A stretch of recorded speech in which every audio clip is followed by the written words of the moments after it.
নমস্কাৰ, পোনপ্ৰথমে আপোনালোকক মোৰ ইউটিউব চেনেলৰ আন এটা নতুন ভিডিঅ'লৈ স্বাগতম জনালোঁ। আজি আমি আলোচনা কৰিম এবিধ বন শাকৰ বিষয়ে যি অতি মূল্যৱান বনৌষধি। এই বন শাকবিধ হৈছে মছন্দৰী। আমি সকলোৱে জানো মছন্দৰী বন শাক আমাৰ সকলোৰে কাৰণেই অতি উপকাৰী। ইয়াৰ গোন্ধ অতি উগ্ৰ বেয়া গোন্ধ আছে, সেয়েহে আমি খাই সকলোৱে ভাল নাপাওঁ। কিন্তু এই মছন্দৰী পাতত বহুতো পুষ্টি পোৱা যায়।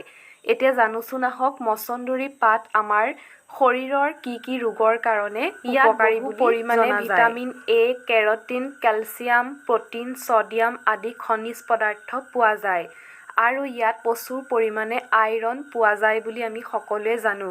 সেয়েহে ই অতি পুষ্টিকৰ খাদ্য।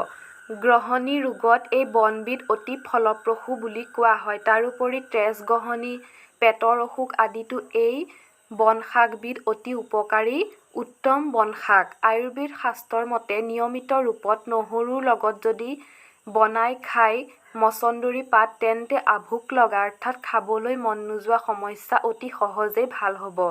লগতে পেটৰ বিষ নাইকিয়া কৰাতো মছন্দৰী বন শাকে সহায় কৰে।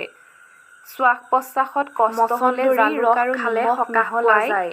নিয়মিত জ্বৰ হ'লে বা নিমনিয়া হ'লে এই বন শাকবিধ অতি উৎকৃষ্ট প্ৰতিকাৰক। পেটৰ বেমাৰ আৰু ডিচেণ্টৰী ৰোগীসকলৰ কাৰণে এই প্ৰাকৃতিক বনবিধক সময়ে সময়ে গ্ৰহণ কৰিব লাগে। গতিকে দেখিলেনে মছন্দৰী বন শাকৰো কিমান উপকাৰী গুণ থাকিব পাৰে। আমি সকলোৱে এই বন শাকবিধ আমাৰ ঘৰত অতি সহজেই পাওঁ। গতিকে ইয়াক পেলাই নিদি আমি কমকৈ হ'লেও সেৱন কৰিবলৈ আৰম্ভ কৰিম।